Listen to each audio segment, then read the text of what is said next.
नमस्कार बच्चों, गॉडविल degree college के यूट्यूब चैनल में आपका स्वागत है। मैं हूं सुरेंद्र सिंह। चलिए शुरुआत करते हैं। आज का हमारा टॉपिक है तत्वों का आवर्त वर्गीकरण, क्लासिफिकेशन ऑफ एलिमेंट। यानी कि जो हमारे तत्व होते हैं उनका हम किस प्रकार से वर्गीकरण करते हैं, वो सब हम इस टॉपिक में पढ़ेंगे। ठीक है, चलिए देखो, सबसे पहले हम अपने तत्व क्या होते हैं और इनकी जरूरत क्या है, ये सब चीजें हमें जानना बहुत जरूरी है। देखो, हमारे आसपास के जो पदार्थ होते हैं वो तीन प्रकार के होते हैं। तत्व होते हैं, मिश्रण होते हैं और यौगिक होते हैं। ठीक है, उनमें से हम आज जो तत्वों का वर्गीकरण पढ़ रहे हैं उसी के बारे में डिस्कस करते हैं। तत्व क्या होते हैं? ऐसे पदार्थ जो एक ही प्रकार के अणुओं से मिलकर बने होते हैं, तत्व कहलाते हैं। उदाहरण सोडियम, सोना, मैग्नीशियम, कैल्शियम, लिथियम, हाइड्रोजन, दुनिया भर के तत्व हैं। यानी कि टोटल अभी तक कितने प्रकार के तत्व खोज हो चुके हैं? 118 प्रकार के तत्वों की आज तक खोज हो चुकी है, अभी खोज जारी है। ठीक है, इसमें से 92 जो है प्राकृतिक है, 92 से ऊपर हमें सिंथेटिक रूप से या किसी अन्य प्रकार से प्राप्त किए हैं। ठीक है,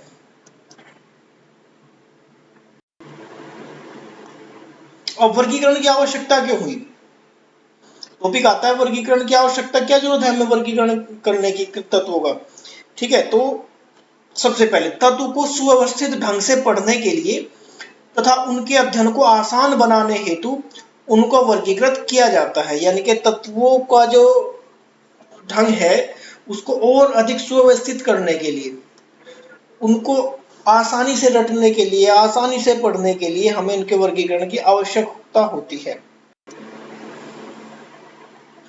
अब सबसे पहला जो प्रयास किया था, वैसे तो बहुत सारे वैज्ञानिक हैं, सभी को यहाँ पे वर्णित करना पॉसिबल नहीं है, लेकिन हम कुछ इंपॉर्टेंट जो आपके पाठ्यक्रम में है उनको पढ़ते हुए चलेंगे। सबसे पहला है डोबेराइनर का त्रिक। देखो, डोबेराइनर का त्रिक क्या कहता है? जब तत्वों को उनके बढ़ते हुए परमाणु भार के अनुसार क्रमवार लगाया जाए तो तीन तत्वों के समूह प्राप्त होते हैं, जिन्हें त्रिक कहा जाता है। त्रिक के मध्य तत्व का परमाणु भार अन्य दो तत्वों के परमाणु भार का माध्य होता है। एक सिंपल शब्दों में मैं आपसे कहूं कि पहला तत्व जो है और तीसरा तत्व जो है, दोनों के जो गुण होते हैं वो दूसरे तत्व में पाए जाते हैं। ठीक है, यानी कि पहले के गुण और तीसरे गुण के आधे गुण जो होते हैं, दोनों के मिक्स होकर गुण एक तरीके से औसत जो होते हैं वो दूसरे में होते हैं। ठीक है, इस तरीके से था। उस टाइम जो तत्व थे वो हमारे बहुत कम तत्व ज्ञात थे, तो ज्यादा ये लागू, मतलब उस टाइम जिन पे 2-4 पे लागू हुआ हो गया, लेकिन अभी जब जैसे जैसे तत्व खोज होती गई तो इसका कोई महत्व नहीं रह गया। लेकिन एक शुरुआत थी ये, डोबेराइनर ने एक शुरुआत कर दी थी व्यवस्थित करने की तत्वों को। ठीक है, तो उनका एक योगदान, सराहनीय योगदान है। ठीक है, अब जैसे हम बात करते हैं, जैसे तत्व उस टाइम के जो तत्व थे उनमें जैसे हमारा कैल्शियम है, कैल्शियम का परमाणु भार आता है 40.1। स्ट्रांशियम है, स्ट्रांशियम का प्रतीक होता है Sr, इसका परमाणु भार होता है 87.6 यानी कि 87.6। इसके बाद बेरियम है, बेरियम का जो परमाणु भार होता है वो होता है 137.3। ठीक है, अगर इसमें सबसे पहला तत्व कौन सा है? कैल्शियम। कैल्शियम का परमाणु भार है 40.1 और तीसरा कौन सा है? बेरियम। बेरियम है 137.3। यानी कि जो स्ट्रांशियम है वो, उसका स्ट्रांशियम का औसत भार जो है बेरियम के और कैल्शियम के औसत भार का है, आधा है। यानी कि 137 को 40 को जोड़े हम तो हमें 87 के लगभग प्राप्त होगा। ठीक है बच्चों,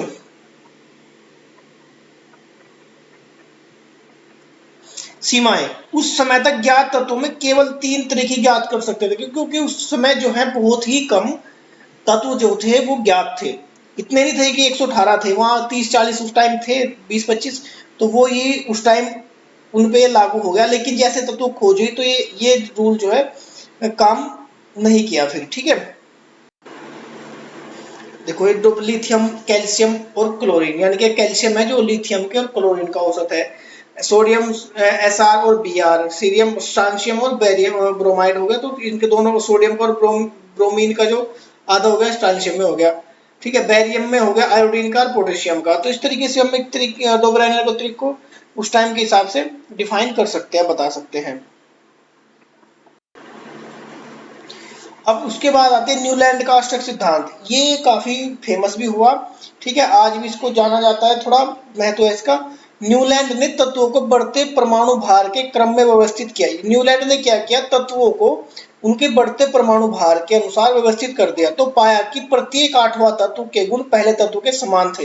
यानी कि जो 8वां तत्व आता था उसके जो गुण थे पहले तत्व के गुण से मिलते थे। ठीक है, अब देखो जब ये हर पहला तत्व 8वें से मिलता जा रहा है, तो उसी तरीके से जैसे संगीत में ध्वनियां होती है सा रे गा मा पा धा नी सा, तो हर 8वां सुर जो है पहले सुर के समान हो गया, तो ये भी ऐसा ही हो गया हर 8वां सुर। तो इसकी तुलना किससे की गई, संगीत के अष्टक नियम से की गई। ठीक है, इसलिए इसे अष्टक का सिद्धांत भी कहते हैं। न्यूलैंड का अष्टक सिद्धांत, इसी अष्टक जो नाम आया है वो वहीं से आया है, क्योंकि हर 8वां तत्व पहले तत्व से क्या हो रहा है, गुण में समानता दिखा रहा है। लिमिटेशंस क्या है इसकी, सीमाएं क्या है। यह नियम केवल कैल्शियम धातु हल्के तत्वों तक लागू होता है, यानी कि कैल्शियम तक लागू है, हल्के तत्वों तक लागू है।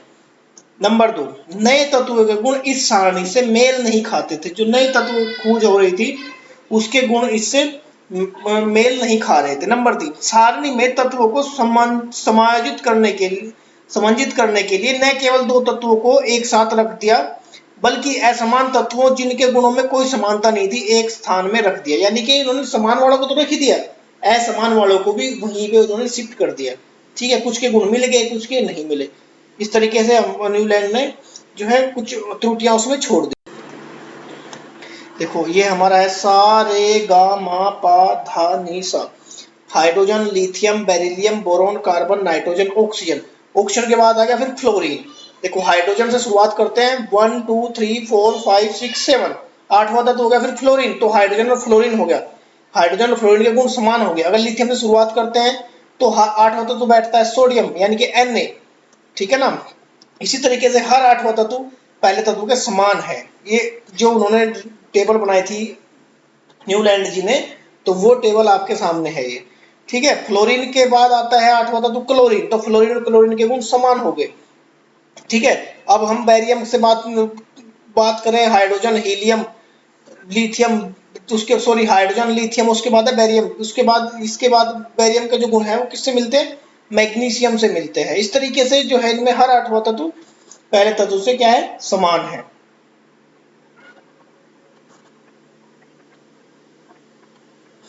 लिथियम एवं सोडियम धातु के गुण समान है। देखो इसमें मैंने आपको दिखाया लिथियम है Li और सोडियम है Na, तो 8वां 1 से 8वां गुण समान आ रहा है, तो दोनों के गुण क्या है, समान है। आप एग्जाम्पल में लिख सकते हैं इसको। इसके बाद बात आती है जो सबसे मेन इंपॉर्टेंट टेबल है, जिसकी शुरुआत हुई और जिस वैज्ञानिक ने इसमें योगदान दिया उसी के नाम पर इसका नाम रखा गया है, मेंडेलीव की आवर्त सारणी। ठीक है, मेंडेलीव की आवर्त सारणी में क्या क्या चीजें हैं वो हम आपको बता रहे हैं एक एक करके। सबसे पहले तत्वों के भौतिक तथा रासायनिक गुण इनके परमाणु द्रव्यमानों के आवर्त फलन है। मेंडेलीव जी ने जो एक नियम दिया, आवर्त नियम, मेंडेलीव का आवर्त नियम, तत्वों के भौतिक तथा रासायनिक गुण जो होते हैं इनके परमाणु द्रव्यमानों के आवर्ती फलन होते हैं। बस ये जो इंपॉर्टेंट चीज थी, यानी कि बताया कि तत्वों के जो गुण होते हैं, तत्वों के भौतिक और रासायनिक गुण जो होते हैं वो उनके परमाणु द्रव्यमानों के आवर्ती फलन होते हैं। यानी कि मेंडेलीव जी ने जो बताया कि जो तत्व होते हैं उनके जो गुण हैं, चाहे वो भौतिक गुण हो या रासायनिक गुण हो, उनके परमाणु भार पर यानी कि परमाणु द्रव्यमान पर डिपेंड करते हैं। ये है मेंडेलीव का आवर्त नियम। अगर आपसे पूछा जाता है मेंडेलीव का आवर्त नियम क्या है, तो आपको लिखना है। ठीक है, मेंडेलीव की आवर्त सारणी तत्वों के रासायनिक गुणधर्मों पर आधारित है। यानी कि जो मेंडेलीव की आवर्त सारणी है वो किसके ऊपर डिपेंड है, केमिकल प्रॉपर्टीज, तत्वों के रासायनिक गुण के ऊपर, केमिकल प्रॉपर्टीज ऑफ एलिमेंट। ठीक है, इसमें 8 ऊर्ध्वाधर स्तंभ है जिसे समूह कहते हैं, तथा 7 क्षैतिज पंक्तियां हैं जिन्हें आवर्त कहते हैं। यानी कि 8 जो ऊर्ध्वाधर स्तंभ हैं उन्हें समूह कहेंगे और जो 7 क्षैतिज पंक्तियां हैं उन्हें आवर्त कहेंगे। मेंडेलीव की आवर्त सारणी की उपलब्धियां, अज्ञात तत्वों के लिए रिक्त स्थान छोड़े गए, जैसे स्कैंडियम, गैलियम तथा जर्मेनियम। यानी कि मेंडेलीव ने जो आवर्त सारणी बनाई उसमें कुछ स्थान तो उन्होंने भर दिए, लेकिन जैसे जिसके साथ गुण दूसरे गुण नहीं मिले वो उसमें उन्होंने खाली स्थान छोड़ दिया। ठीक है, तो उन्होंने बताया कि जब ये जो ये खाली स्थान है भविष्य में जो तत्व खोजे जाएंगे वो इसमें लिखे जाएंगे। ठीक है, एक तो ये है कि ये एक भविष्य में नए तत्वों की खोज को प्रेरित करती है, प्रेरणा देती है। दूसरा है समान गुण धर्म वाले तत्वों को एक साथ स्थान मिल गया। मेंडलीव ने क्या किया, समान गुण धर्मों वालों को समान एक जगह रख दिया। ठीक है ना, तो उससे क्या हो गया, समान गुण धर्मों वाले तत्वों को एक स्थान मिल गया। ठीक है ना, पिछली व्यवस्था को छेड़े बिना ही अक्रिय गैसों का पता लगने पर इन्हें अलग समूह में रखा जा सकता था। मेंडलीव के अनुसार, मेंडलीव ने जो आवर्त सारणी बनाई तो उनके अनुसार जैसे अक्रिय गैसों की खोज हुई तो उनको आवर्त सारणी के नेक्स्ट कॉलम में साइड में एक शून्य ग्रुप में रख दिया गया। ठीक है, लिमिटेशंस क्या है, सीमाएं क्या है, समस्थानिकों की स्थिति स्पष्ट नहीं की। मेंडलीव ने जो अपनी पीरियोडिक टेबल बनाई तो उसमें समस्थानिकों को कोई स्थान नहीं दिया। समस्थानिकों को स्थान क्यों नहीं दिया, क्योंकि उस टाइम पे, जिस टाइम पे मेंडलीव ने आवर्त सारणी बनाई थी उस टाइम पे समस्थानिक होते ही नहीं थे।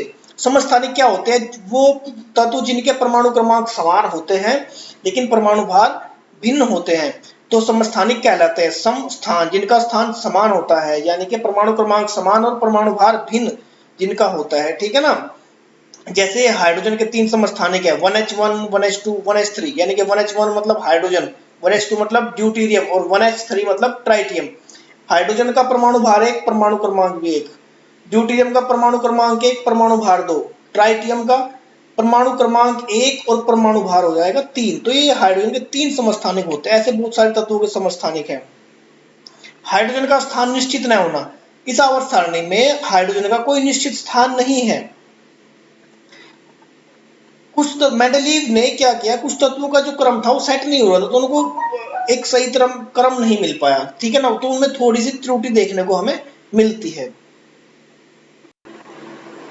ये हमारी मेंडलीव की पीरियोडिक टेबल है। ठीक है, इसमें देखो टोटल हमारे 1 2 3 4 5 6 7 और 8 समूह हो गए, और 1 2 3 4 5 6 और 7 क्या हो गए, आवर्त हो गए। ठीक है, ये हमारी मेंडलीव की पीरियोडिक टेबल है। बीच बीच में तुम्हें खाली स्थान दिखाई दे रहे हैं, उन्होंने खाली छोड़े थे कि भविष्य में जो तत्व खोजे जाएंगे वो इनमें आ जाएंगे। ठीक है, आधुनिक आवर्त नियम। अब जैसे जैसे मेंडलीव की आवर्त सारणी को टाइम बीतता गया, नई नई डिस्कवरी होती गई, नई नई खोजें होती गई, ठीक है, नए नए तत्वों की खोज होती गई, तो मेंडलीव की जो आवर्त सारणी थी तो उसमें कुछ परिवर्तन करने की आवश्यकता हुई। ठीक है, तो उसमें परिवर्तन क्या किया कि तत्वों के जो गुण होते हैं, तत्वों के जो गुण होते हैं परमाणु क्रमांक के ऊपर, परमाणु भार के ऊपर निर्भर करते हैं। लेकिन वैज्ञानिकों ने जैसे बाद में खोज की तो पाया कि तत्वों के जो गुण होते हैं, भौतिक हो या रासायनिक हो, परमाणु क्रमांकों के ऊपर डिपेंड करते हैं। तो इस नए नियम को नाम दिया गया, उनको जो पुराना मेंडलीव का नियम था उसको कहा जाता था मेंडलीव का आवर्त नियम। अब जो नया नियम बन के आया है, इस नए नियम को कहा है आधुनिक आवर्त नियम। ठीक है, आधुनिक आवर्त नियम के अनुसार तत्वों के गुणधर्म उसकी परमाणु संख्या का आवर्ती फलन होते हैं। यानी कि जो परमाणु संख्या होती है, परमाणु एटॉमिक नंबर जो होता है, तत्वों के गुण जो होते हैं वो एटॉमिक नंबर पर निर्भर करते हैं। यानी कि जो भी उनमें गुण होते हैं वो परमाणु क्रमांक के ऊपर निर्भर करते हैं। ये देखो, ये हमारी पीरियोडिक टेबल है, आधुनिक आवर्त सारणी है। ठीक है, उस टाइम तक तत्वों की खोज भी बहुत ज्यादा हो चुकी थी। इसमें जो हमें शुरू में हाइड्रोजन दिखाई दे रही है 1 3 11 19 37, ठीक है, ये हमारे क्षारीय तत्व है। उसके बाद क्षारीय मृदा तत्व, उसके बाद येलो कलर में आपको जो दिखाई दे रहे हैं ये हमारी मेटल है। ठीक है, उसके बाद आपको जो ग्रे येलो कलर में आपको दिखाई दे रहा है aluminium, gallium, indium, thallium, germanium, tin, lead. ठीक है ना, ये हमारे क्या हो गए, हमारे धातुएं हो गई। ठीक है, उसके बाद वो ये हमारी जो ब्लू कलर में आपको दिखाई दे रही है ये हमारी क्या होगी, अधातुएं होगी। और जो हमारी helium, neon, argon, krypton, xenon, radon हो गई, ये हमारी अक्रिय गैसें हो गई। ठीक है, उसके बाद जो नीचे हमें दिखाई दे रहे हैं सी से लेके एलयू तक, 58 से लेके 71 तक, ये हमारा लेंथेनाइड है। और हमारा उसके बाद एक्टिनाइड है हमारा 90 से लेके 103 तक। ठीक है, अब देखो आपको येलो कलर के साइड में जो दिखाई दे रही है, येलो कलर के और ब्लू कलर के बीच में, ठीक है ना, ये जो हमारी धातुएं हैं, ये धातुएं हमारी क्या बोलते हैं इनको, उपधातुएं कहते हैं। ठीक है, मैं आपको पहले बताया तो वो वहां पे धातुएं बोला था, धातुएं नहीं, उपधातुएं हैं। ठीक है ना, इनमें आधे गुण धातु के, आधे गुण किसके होते हैं, यानी कि अधातु के, यानी कि धातुओं से भी गुण मिलते हैं, यानी कि अधातुओं से भी गुण इनके मिलते हैं। ठीक है, ये हमारी आधुनिक आवर्त सारणी है, मॉडर्न पीरियोडिक टेबल। इसमें 4 ब्लॉक हैं, S block, P block, D block और एफ ब्लॉक। एस ब्लॉक के तत्व कौन से हैं, जो पहले 2 हैं, यानी कि हाइड्रोजन और बेरिलियम वाली जो लाइन है हमारी, जो समूह है हाइड्रोजन वाले और बेरिलियम वाले, वो एस ब्लॉक के तत्व हैं। और ये जो हमारे येलो कलर है जिसमें 21 से लेके और 30 तक, जिंक तक, इसके नीचे यानी कि पूरी की पूरी टेबल 3 से लेके 12 तक येलो कलर के पूरे, इनको हम डी ब्लॉक के तत्व कहते हैं। और 13 से लेके और 2 तक, 13, 14, 15, 16, 17 और 17 के बाद 18 आता है वैसे तो। ठीक है, तो वो भी हमारा, ये हमारा पी ब्लॉक एलिमेंट हो गया। और नीचे जो आवर्त सारणी जो नीचे है, ये हमारा एफ ब्लॉक एलिमेंट है, जो एफ लिखा हुआ भी है। ठीक है ना, इसके बाद मेंडलीव की आवर्त सारणी के दोष आधुनिक आवर्त सारणी में दूर कर दिए गए, यानी कि मेंडलीव की आवर्त सारणी में जो दोष थे वो इस आवर्त सारणी में, यानी कि आधुनिक आवर्त सारणी में दूर कर दिए गए। समस्थानिकों की स्थिति स्पष्ट हो गई। इस टाइम समान परमाणु संख्या वाले तत्व का एक स्थान पर समान समूह में रखा गया, यानी कि जो जिनके स्थान समान थे उनको एक ही जगह स्थान दिया गया, चाहे कोई भी तत्व हो, अगर उनका परमाणु क्रमांक समान है तो उनको एक स्थान पर रखा जाएगा।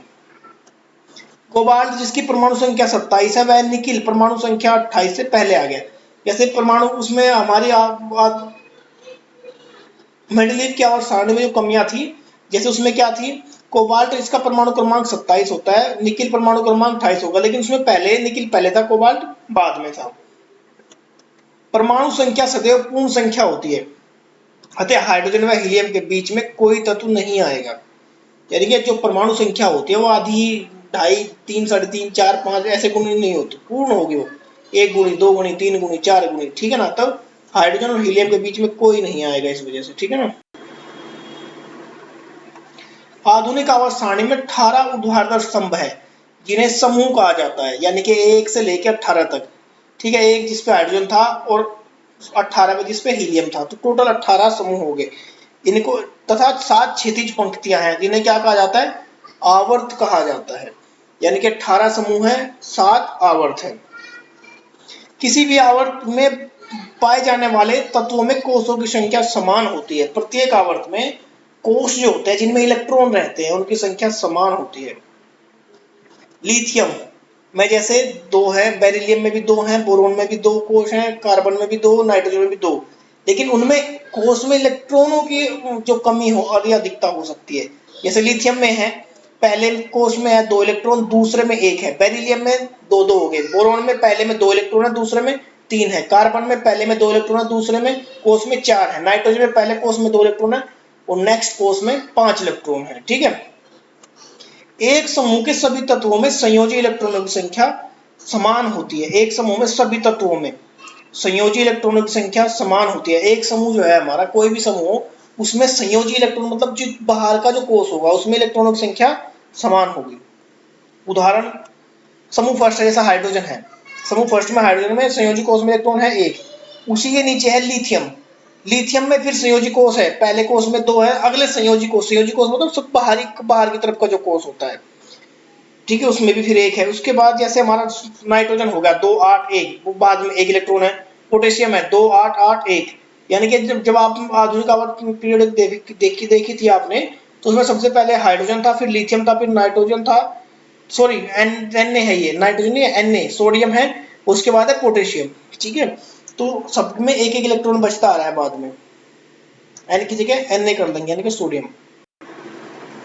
सभी तत्वों में संयोजी इलेक्ट्रॉनों की संख्या समान है। देखो अब मैंने आपको दिखाया वीडियो में, समूह में नीचे की ओर जाने पर कोषों की संख्या बढ़ती जाती है। जैसे हम ऊपर से नीचे की तरफ जाते हैं तो इलेक्ट्रॉन बढ़ते हैं। अब भाई इलेक्ट्रॉन बढ़ेंगे तो इलेक्ट्रॉनों को रहने के लिए क्या चाहिए, जगह चाहिए, और जगह इलेक्ट्रॉन कहाँ रहते हैं, कोष में रहते हैं। तो जैसे जैसे परमाणु क्रमांक बढ़ेगा तो कोष की संख्या भी बढ़ती जाती है। किसी विशेष आवर्त में पाए जाने वाले तत्वों की संख्या इस बात पर निर्भर करती है कि किस प्रकार इलेक्ट्रॉन विभिन्न कोषों में भरे जाते हैं। ठीक है ना, किसी विशेष आवर्त में पाए जाने वाले तत्वों की संख्या, यानी कि किसी भी आवर्त में जो तत्व हैं वो उसकी संख्या इस बात पर निर्भर करते हैं कि किस प्रकार इलेक्ट्रॉन विभिन्न कोषों में भरे जाएंगे।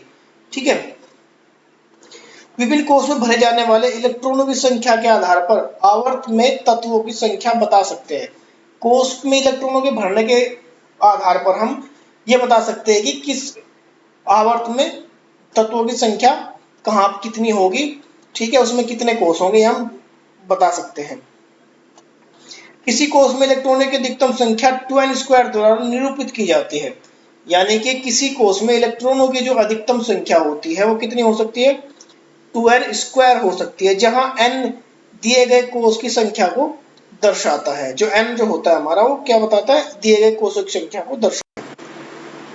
उदाहरण जैसे हमारा K कोष है, सबसे पास वाला कोष, नाभिक के पास वाला कोष, वहां पे K बराबर है 1, यानी कि n बराबर 1, तो 2 गुना 1 का वर्ग बराबर 2, यानी कि पहले कोष में 2 इलेक्ट्रॉन आएंगे। दूसरा है L कोष, L कोष में n बराबर होता है 2, तो 2n² यानी कि 2 और n के बराबर है 2, तो 2 मल्टीप्लाई 2 का स्क्वायर इज इक्वल टू 8, यानी कि दूसरे में कितने 8 इलेक्ट्रॉन आ जाएंगे। ठीक है, तीसरे में 18, चौथे में 32, पांचवें में 50, इस तरीके से हम कर सकते हैं। आवर्त सारणी में तत्वों की स्थिति उनकी रासायनिक क्रियाशीलता को बताती है। जो आवर्त सारणी है उसमें तत्वों की जो स्थिति है उनकी रासायनिक क्रियाशीलता को भी बताती है। हमें पता चल जाता है कि इसकी स्थिति यहाँ पे है तो इसकी क्रियाशीलता ये होगी, या ये इससे इतना ज्यादा क्रियाशील होगा, इतना कम क्रियाशील होगा, वो हम सब बता सकते हैं। संयोजकता इलेक्ट्रॉन द्वारा तत्व द्वारा निर्मित आबंध का प्रारूप तथा संख्या निर्धारित होती है। मतलब संयोजकता जो होती है, जो बाहरी कोष में इलेक्ट्रॉन होती है, तो दूसरे के साथ में कितने बॉन्ड बनाएगा, कितने इलेक्ट्रॉनों का साझा करेगा, वो सब जो डिपेंड करता है वो बाहरी कोष के इलेक्ट्रॉनों पर डिपेंड। आधुनिक आवर्त सारणी की प्रवृत्ति। नंबर 1 बात करते हैं हम संयोजकता की। परमाणु के सबसे बाहरी कोष में उपस्थित इलेक्ट्रॉनों की संख्या संयोजकता कहलाती है। संयोजकता क्या होती है, परमाणु कोष में उपस्थित, बाहरी कोष के परमाणु में उपस्थित इलेक्ट्रॉनों की संख्या संयोजकता होती है।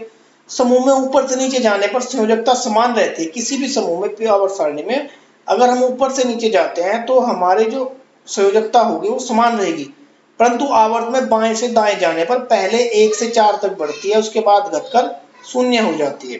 देखिए तीसरे आवर्त की हम बात करते हैं। Sodium, magnesium, aluminium, silicon, phosphorus, sulphur, chlorine और आर्गन, ये हमारे तत्व हैं और इनकी संयोजकता सोडियम की है 1, मैग्नीशियम की 2, एल्युमिनियम की 3, सिलिकॉन की 4, फास्फोरस की 3, 4 के बाद घटने शुरू होगी, देखो सल्फर की 2, क्लोरीन की 1 और आर्गन की 0।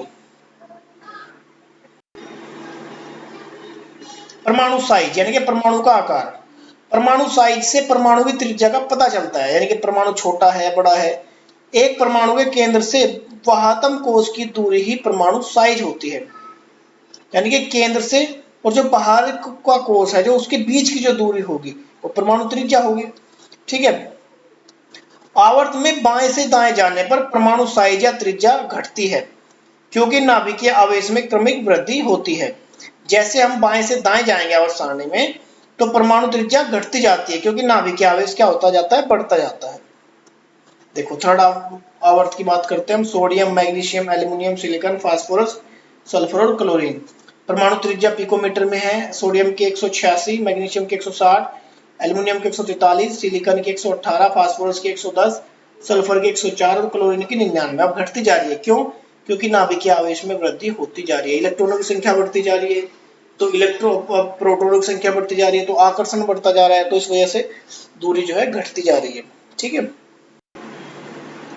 समूह में ऊपर से नीचे आने पर परमाणु त्रिज्या बढ़ती है क्योंकि नए कोषों की संख्या बढ़ती है। जैसे ऊपर से नीचे जाएंगे तो जो हमारा आकार होता है वो बढ़ता है क्योंकि इलेक्ट्रॉनों की संख्या क्या होती जाती है, बढ़ती जाती है, जिससे नाभिक और बाहरी कोष की दूरी बढ़ती है। जो हमारा नाभिक होता है, बाहरी कोष के जो इलेक्ट्रॉन होते हैं उनकी भी दूरी बढ़ती जाती है, क्योंकि जब आकार बढ़ेगा तो ये भी बढ़ेंगे। देखो lithium, sodium, potassium, rubidium, cadmium. ठीक है, समूह फर्स्ट, लिथियम 152, सोडियम 186, पोटेशियम 231। जैसे जैसे हम नीचे की तरफ जाएंगे, ठीक है ना, आवर्त सारणी में, तो हमारी परमाणु त्रिज्या पिकोमीटर में या जिसमें भी आप लेना चाहो तो बढ़ती चली जाएगी। ठीक है बच्चों। धात्विक गुण। धात्विक गुण का अर्थ है किसी तत्व के परमाणु द्वारा इलेक्ट्रॉन त्यागने की क्षमता। मतलब जो तत्व जितनी आसानी से इलेक्ट्रॉन दान कर सकता है वो उतना ही ज्यादा धात्विक होगा। धातुएं आवर्त सारणी में बाएं तरफ है। आवर्त सारणी में बाएं तरफ है धातुएं हमारे, जिस तरफ हाइड्रोजन रखा हुआ था। आवर्त सारणी में बाएं से दाएं जाने पर धात्विक गुण कम होता जाता है। यानी कि जब हम वर्ग 18 की तरफ बढ़ेंगे तो हमारा जो 1 से 18 की तरफ जब हम जाएंगे तो धात्विक गुण कम होता जाता है, क्योंकि इलेक्ट्रॉनों पर नाभिकीय आवेश बढ़ता है, इलेक्ट्रॉन त्यागने की प्रवृत्ति घट जाती है। धातु इलेक्ट्रॉन खोते हैं और धनात्मक आयन बनाते हैं। धातु का सबसे मेन गुण है कि उनमें जो प्रवृत्ति होती है वो इलेक्ट्रॉन त्यागने की होती है, और इलेक्ट्रॉन त्याग कर वो धनायन बना सकते हैं। अतः धातु वैद्युत धनात्मक तत्व कहलाते हैं। जो हमारी धातु होती है वो क्या होती है, उन्हें वैद्युत धनात्मक भी कहते हैं। समूह में ऊपर से नीचे आने पर धात्विक गुण बढ़ता है, क्योंकि संयोजकता इलेक्ट्रॉन पर नाभिकीय आवेश घटता है तथा बाहरी इलेक्ट्रॉन सुगमता पूर्वक निकल जाते हैं। अधात्विक गुणधर्म। अधातुएं वैद्युत धनात्मक होती हैं, वे इलेक्ट्रॉनों को ग्रहण करती हैं। धातुएं इलेक्ट्रॉनों को त्यागती हैं, अधातु इलेक्ट्रॉनों को ग्रहण करते हैं। अधातुएं आवर्त में दाएं ओर पाई जाती हैं। वर्ग 18 की तरफ जो है, शून्य वर्ग के आसपास जो है अधातुएं होती है। आवर्त में बाएं से दाएं जाने पर अधात्विक गुण बढ़ता है, क्योंकि प्रभावी नाभिकीय आवेश बढ़ने के कारण इलेक्ट्रॉन ग्रहण करने की प्रवृत्ति बढ़ जाती है।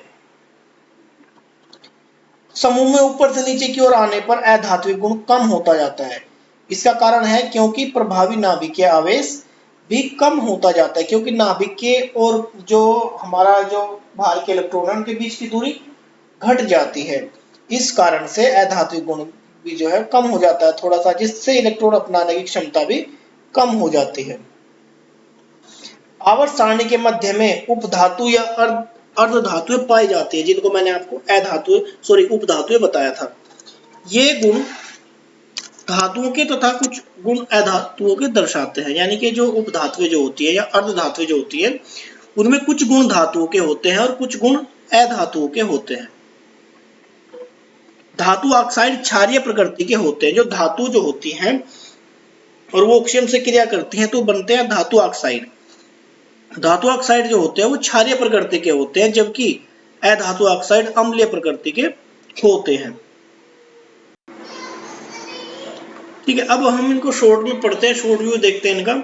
हमने एक टेबल बनाई है जिसमें क्रम संख्या है, गुण है, आवर्त में परिवर्तन है, कारण क्या है, समूह में परिवर्तन है और उसका कारण क्या है। ठीक है, सबसे पहला परमाणु आकार। आवर्त में जो परिवर्तन होता है वो परमाणु आकार आवर्त में कम होता जाता है। क्यों? क्योंकि प्रभावी नाभिकीय आवेश बढ़ जाता है, जिससे नाभिक एवं इलेक्ट्रॉनों के बीच परस्पर आकर्षण बढ़ता है, जिसके फलस्वरूप इलेक्ट्रॉन व नाभिक के मध्य दूरी घटती है। समूह में क्या परिवर्तन होता है? परमाणु आकार समूह में बढ़ता है।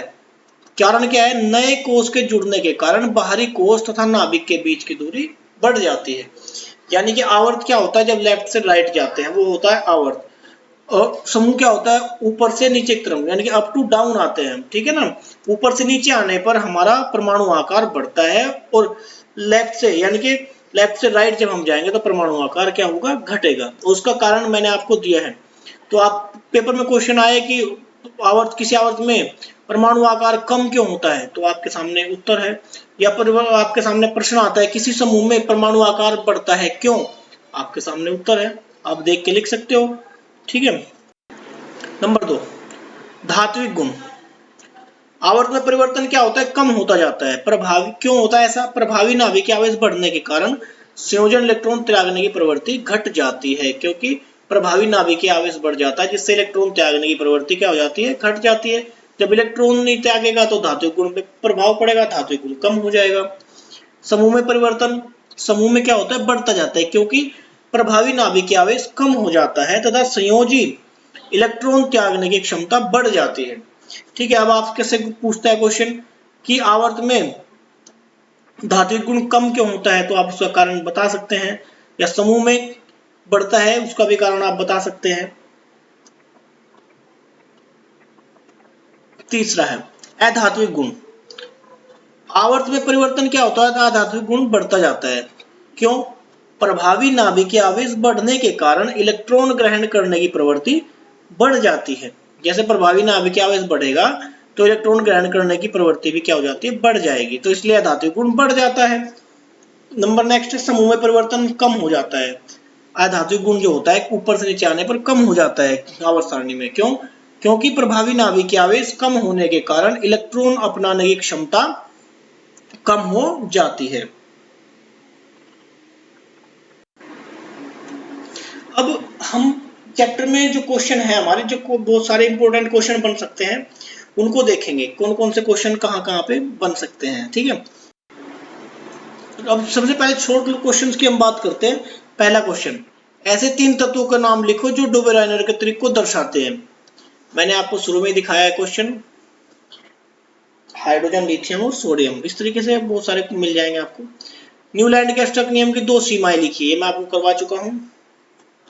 तत्वों के वर्गीकरण करने की आवश्यकता क्यों हुई थी, भाई अच्छे ढंग से हमें पढ़ना है। ठीक है, इस तरीके से मेंडलीव ने तत्वों को आवर्त सारणी में वर्गीकृत करने के लिए किन 2 आवश्यक गुणों को ध्यान में रखा। मेंडलीव ने तत्वों को आवर्त सारणी में वर्गीकृत करने के लिए किन 2 आवश्यक गुणों को ध्यान में रखा। एक तो भाई पहला गुण तो है उनके परमाणु क्रमांक को, सॉरी परमाणु भार को, यानी कि परमाणु द्रव्यमान को, दूसरा उनकी रासायनिक क्रियाशीलता को। 2 चीजों को उन्होंने ध्यान में रखा। संयोजकता से आप क्या समझते हैं, ये मैं वीडियो में बता चुका हूं आपको। आज तक कितने तत्वों की खोज हो चुकी है, टोटल 118 तत्वों की खोज हो चुकी है भाई।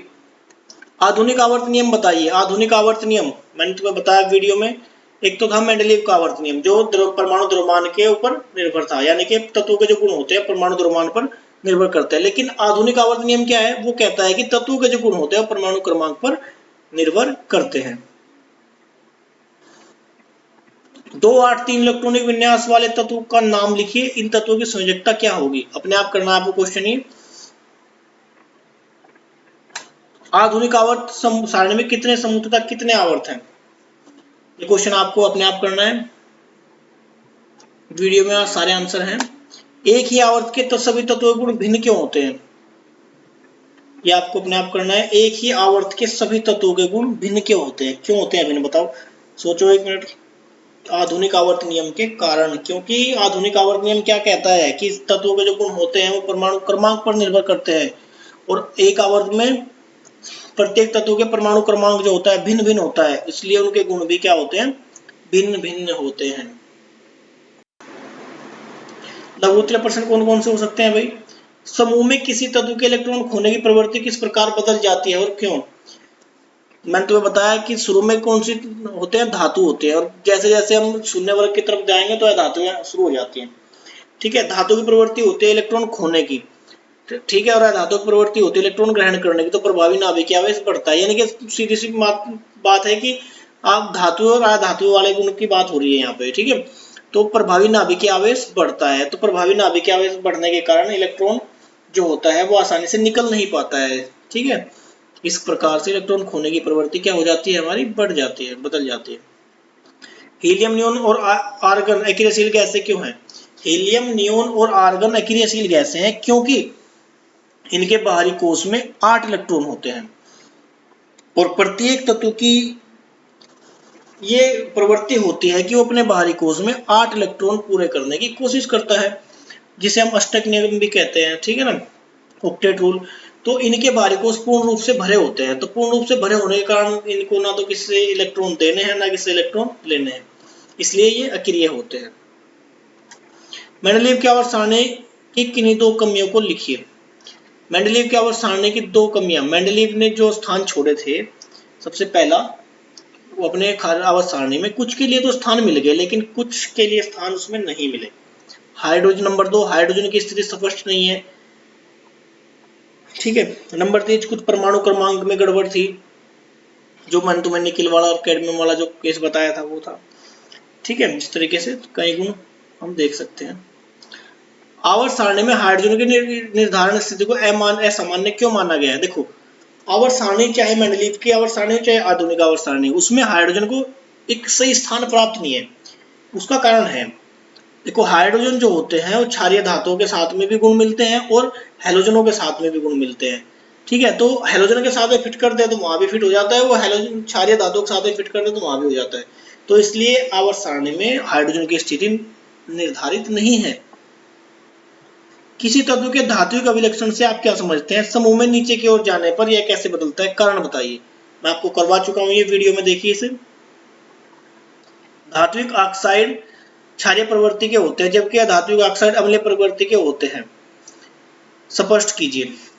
ठीक है, ये मैं वीडियो में बता चुका हूं, धात्विक ऑक्साइड टॉपिक आया था वहां पे आप देख सकते हैं। समूह में नीचे की ओर जाने पर, आवर्त से बाएं से दाएं जाने पर परमाणु साइज की प्रवृत्ति किस प्रकार परिवर्तित होती है? इस परिवर्तन का कारण लिखिए। ये भी वीडियो में हो चुका है टॉपिक। दीर्घ उत्तरीय प्रश्न, मेंडेलीव आवर्त सारणी और आधुनिक आवर्त सारणी में कोई 5 अंतर लिखिए। तो आपको मेंडेलीव की आवर्त सारणी में और आधुनिक आवर्त सारणी में कोई 5 अंतर लिखने हैं, और अगर आपने 5 अंतर लिख दिए तो समझ लीजिए आपको आधुनिक आवर्त सारणी और मेंडेलीव आवर्त सारणी का ज्ञान अच्छे से हो गया है। ठीक है बच्चों, तो ये सारे क्वेश्चंस आपको एक नोटबुक बनानी है। जो मैंने नोट्स में वीडियो में बताए हैं, जो नोट्स आ रहे हैं वो सारे तुम्हें कॉपी में नोट करने हैं, लिखने हैं, और लिखने के बाद में इन सभी क्वेश्चंस के आंसर लिखने हैं। ठीक है, कोई दिक्कत हो तो आप हमें पूछ सकते हैं। जहां कोई दिक्कत होती है, अगर आपको लिखने में दिक्कत है तो वीडियो को वहीं पे पॉज कर लीजिए और थ्योरी को लिख लीजिए। ठीक है, उसके बाद फिर वीडियो को चालू कर लीजिए। ठीक है ना, इस तरीके से आप देख सकते हैं वीडियो को। धन्यवाद बच्चों, मिलते हैं नई वीडियो के साथ में।